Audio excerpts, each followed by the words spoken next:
Il y a quelques semaines, messieurs, il y a eu une agression extrêmement violente qui a blessé certains de vos collègues. Grégory, tu étais au centre de détention cette journée-là? J'étais présent ce jour-là et puis j'ai entendu sur les ondes le cri de détresse de mes collègues. J'en ai des frissons déjà, rien d'y repenser. C'est juste abominable parce qu'on essaie d'assurer le métier le mieux de nos capacités en fait. On essaie d'assurer la sécurité de nos collègues parce que moi, dans tous les métiers que j'ai pu exercer au niveau sécurité, on m'a toujours dit on arrive à 3, on repart à 3 et on rentre à 3 à la maison. Ce jour-là, on a perdu 5 collègues entre guillemets qui sont repartis non plus chez eux mais en direction de l'hôpital.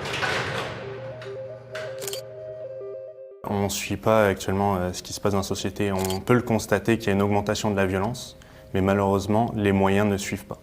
On se retrouve démunis, on se retrouve dans ce qui s'appelle une coupe budgétaire actuellement qui impacte la sécurité malheureusement. Là, on parle de l'agression de nos collègues. Il y en a eu à Donnacona, il n'y a pas si longtemps que ça.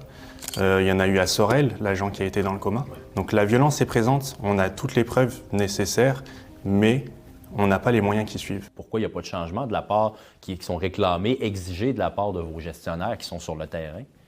Parce qu'il n'y a plus d'écoute, tout simplement. On nous donne une paire de gants renforcés au Kevlar, là, puis allez, on va aller dans les quartiers sécuritaires, il faut faire des transferts de détenus. Il faut se dire que le détenu, il a toute la journée pour chercher à se procurer des armes.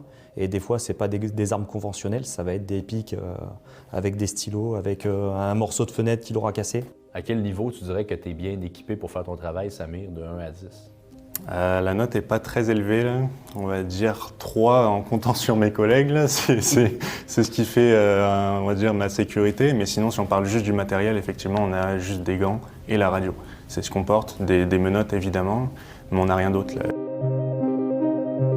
On se retrouve avec des armes qui sont livrées par drone, donc des armes blanches. On a accès à une violence qui, je pense, choquerait beaucoup plus de fonctionnaires de bureau. Clairement, votre métier est essentiel, mais je vous écoute parler, puis certains de vos collègues qui m'ont parlé à visage couvert aussi, et tout ça, puis je me dis, mon Dieu, que ça n'a pas l'air le fun comme métier. Est-ce que vous recommanderiez à quelqu'un de faire le métier d'agent carcéral au Québec?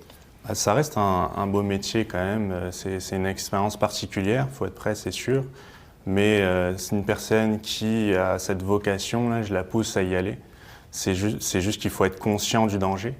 Actuellement, un jeune qui sort de formation, il ne sera pas prêt.